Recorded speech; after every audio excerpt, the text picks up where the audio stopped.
A Monday finish at the Players means we have a short week to get ready and start handicapping the Valspar Championship. What's up, everybody? I'm Steven Andrus for thelines.com.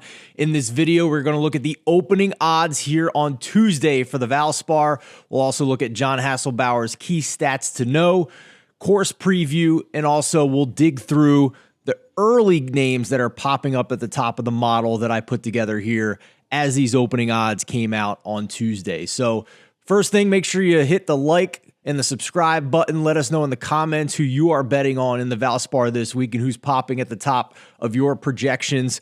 We'll start out here on the lines.com homepage. Each and every week, you can find the Valspar Championship preview for this week, PGA Tour, future events as well. For whatever reason, if it's not in this top four section, you can always go to the odds tab under golf, John Hasselbauer, and you'll find his tournament preview for that week. So here it is. Here is his preview. The picture, Sam Burns kissing the paintbrush and golf ball trophy from a year ago. He is back to defend. One thing to note this week, with the Monday finish at the Players and just the unorthodox nature of the scheduling, a lot of stress on these guys playing more than 18 holes a day, rain delays.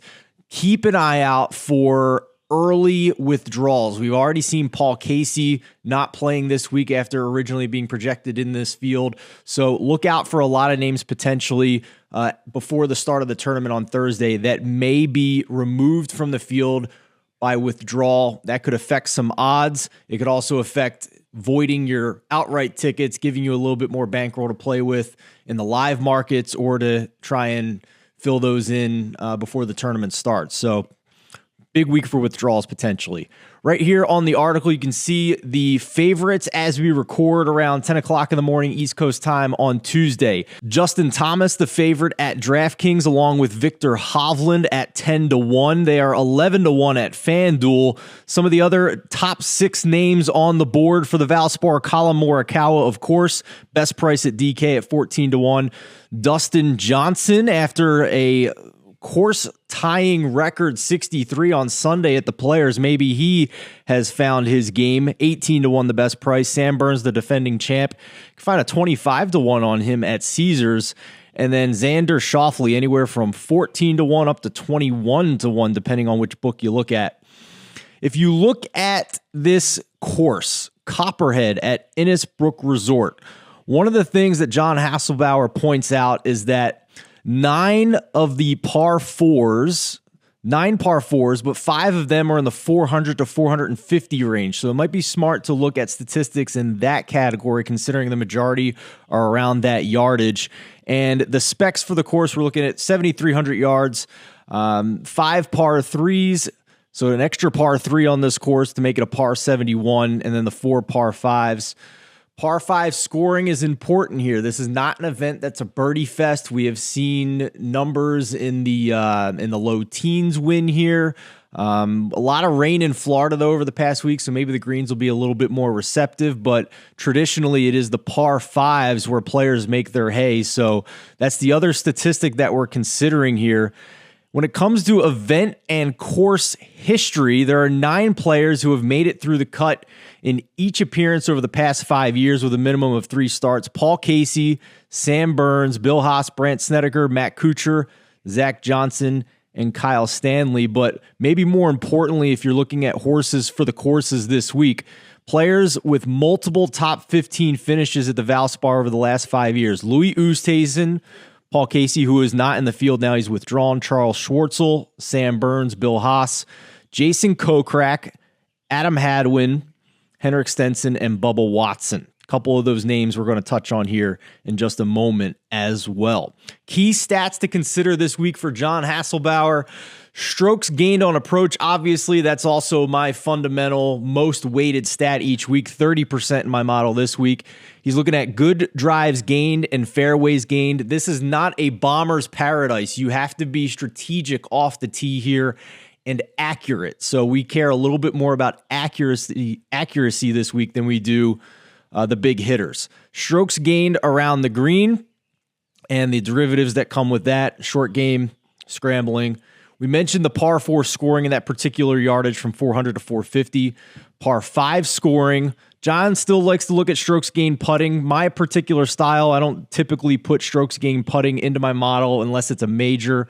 But if I do, I'm still applying no more than 5% for putting in each and every week. So how I have weighted each of these stats for me this week: strokes gained approach, I gave 30%, 10% for good drives, strokes gained around the green, and 15% for par 4 scoring, 400 to 450, strokes gained on par 5, also 15%. And then a few other categories, I gave 5% for fairways gained, scrambling, par 5 scoring from 600 to 650, and birdies or better gained 5%.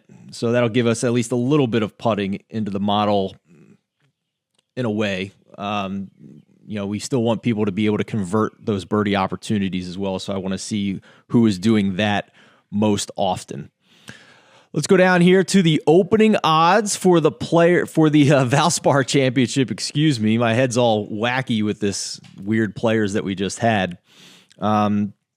Keep in mind here that this feed in our article with the odds compared tool across the books will update in real time as the books get us the feeds. So as I record this, you're not seeing the DraftKings column, but they are live right now at DraftKings. So this will update later in the day and continue to update as we get closer to the first tee time on Thursday.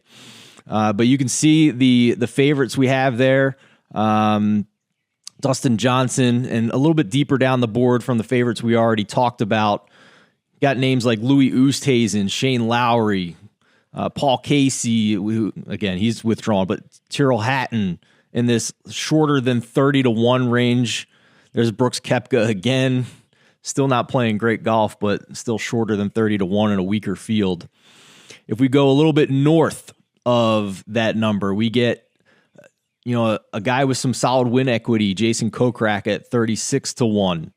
You can see it's just a lot of empty spaces here because of those withdrawal issues after the players. So this is a week where it's going to be a moving target with these odds. And if you can lock in some guys early at big numbers, you may be able to get some value if some of these names up top here withdraw from the tournament later on. So if you're betting long shots, this is a week where I would try to lock in those numbers early to try and avoid some shorter odds withdrawing from the tournament and therefore shortening the odds of these long shots. So go back and read this article. John has a profile on Bubba Watson in particular, who he likes as a good course fit this week, and a good number on him, anywhere from 45 to 55 to 1 at the books. If we go a little bit lower here, Webb Simpson is another guy who's had some history, good short game player. He's at 70. One guy I'm going to point out here who has been peaking in my model, Russell Knox. Now, did not close well at the Players, but was certainly in contention. The model I'm using this week, again, likes Russell Knox. I believe he's third in the model over the past 36 rounds. You can get him at 70 to 1. Another guy who is interesting this week is Harold Varner. Look for a good price on him. I've seen anywhere from 50 to 80 to 1 if he is playing this week. He had a long week. It was in contention at the Players as well. So we'll see if he plays again. What's interesting about Varner is that the model I'm using is only pulling PGA Tour data. It's not using the win he had overseas in a pretty strong field in Saudi Arabia. So the fact that the model likes him despite the win he had overseas is even more reason for me to try and back him again after he almost, or at least went into the final round contending at the Players. We can go deeper here, but right now that's one name I'm looking at, Russell Knox, and another is Harold Varner. I did bet Bubba Watson as well based on what John profiled in the article, as well as Jason Kokrak. Some of these shorter names, I'm still trying to figure out if I want to play them or not. They're really short prices, and after a stressful week of the Players, I've hesitate to fire on a short shot, wondering just how dialed in or how focused they are after just all the different variables they had to deal with over the past week here with the rain and the stoppages and having to play 2 rounds in one day if you're on the wrong side of the draw. But for what it's worth, over the past 50 rounds, the names at the top of my model are mostly what you would expect. Paul Casey was number 1 before he withdrew, a past winner at this event, so he's out of the mix. Collin Morikawa, of course, number 2. He's probably going to be one of my Masters bets. I actually already have some free bets on him.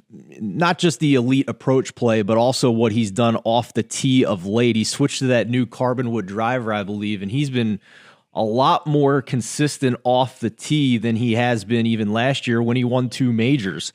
Over the last 50 rounds after Casey Morikawa, Oosthuizen, Justin Thomas, and Sam Burns round out my top 5. And again, over the last 36 rounds is where Russell Knox pops up into the top 5 for me as well.